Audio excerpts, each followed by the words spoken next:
દ્રશ્યો જે આપણે જોઈ રહ્યા છીએ આ તરફ બીજા દ્રશ્યો દેખાડીએ આપણે કે બીજી કઈ બાજુ આખું જે છે એ પ્લેન ક્રેશ થવાના કારણે નુકસાન જે છે કેવા પ્રકારનું અને શું થયેલું છે એ આપણે જોઈ શકીએ છીએ અહીંયા આ આખા દ્રશ્યો જે છે એ જોઈ શકો છો કે કેવા પ્રકારની તમે અહીંયા જ રહ્યો છો અહીંયા તમે અહીંયા પાછળ જ રહીએ છીએ બોલો શું થયું હતું એકચ્યુઅલી એકદમ ધડાકા બંધ પડી ગયું ફ્લાઇટ બસ એટલી જ નજરે પડી બીજું કંઈ પડ્યું નહીં ગોટે ગોટા ધોળા નીકળી ગયા અંદર કોણ કોણ રહેતું હા અહીંયા તો હોસ્ટેલના છોકરાઓ રહેતા હતા ત્યાં જમતા હોસ્ટેલ છે હવે કોઈ રહેતું નથી ડૉક્ટરનું હોસ્ટેલ છે લેડીઝો ને જેન્ટ્સ જ રહેટેલા લેડીઝ નહીં કોઈ બીજું નથી ચલો નીચે આવી જાય તમે જોઈ શકો છો કે આખરા દ્રશ્યો જે છે અહીંયા અત્યારના હોસ્ટેલ છે ને હોસ્ટેલની અંદર આ આખું દ્રશ્યો જે છે જોઈ શકાય છે તો પ્લેન ક્રેશ જે સ્થળ ઉપર થયું છે કેમેરામેન અમિત મકવાણા સાથે ઉદયરંજન ઝી મીડિયા અમદાવાદ જે છે તે થઈ રહી છે આપણે બેન સાથે વાત કરીશું બેન શું થયું હતું તમારા પરિવારને કઈ રીતના આ પ્લેન ક્રેશમાં અસર થઈ એમ લારી પર જતા છોકરો સામે ઊંઘેલો હતો એ પછી કોઈને કંઈ ખબર જ નહીં કઈ રીતનું પડ્યું કંઈ ખબર જ નહીં લારી ક્યાં હતી એમની સામેલી સાઈડ હા અને છોકરો આ બાજુ ઊંઘેલો હતો અને ત્યાં વચ્ચે જ પડ્યું સર્કલ ઉપર પ્લેન પડ્યું હા પ્લેન પડ્યું તો શું કહેશો એમાં કેટલા લોકો તમારા પરિવારમાંથી વાગ્યું છે કેટલા લોકો ઇન્જર્ડ છે અમારા અત્યારે હાલમાં 2 જણને ઈજા છે શું નામ છે સીતાબેન સુરેશભાઈ આકાશભાઈ સુરેશભાઈ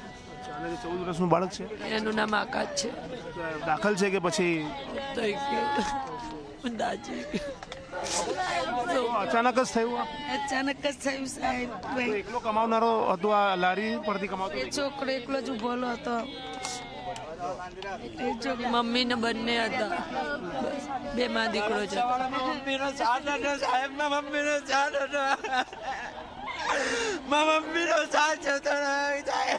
એમના મમ્મીનો સાથ જતો રહ્યો અને ભારે આક્રાંત આંખમાંથી આંસુ આવી જાય તેવા દ્રશ્યો અહીંયા સિવિલ હોસ્પિટલમાં છે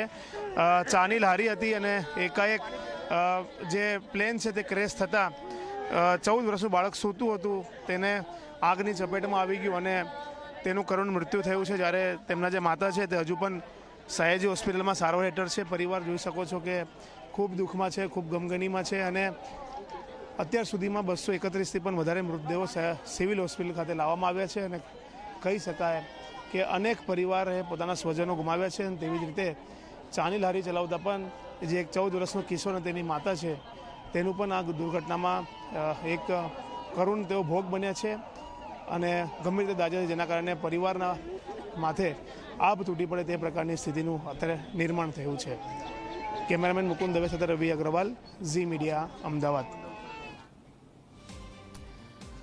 તો સિવિલ હોસ્પિટલની બહાર જે પરિવારજનો છે આક્રંદ કરી રહ્યા છે અને બીજી તરફ જે કાટમાળ છે તે હટાવવાની હાલ તો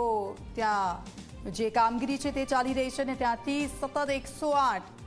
જે સિવિલ હોસ્પિટલ ખાતે પહોંચી રહી છે અને હવે જે પ્રક્રિયા શરૂ થઈ છે એ સૌથી જટિલ પ્રક્રિયા એટલા માટે કારણ કે DNA ટેસ્ટ થશે અને હજી પણ તેમના જે પરિવાર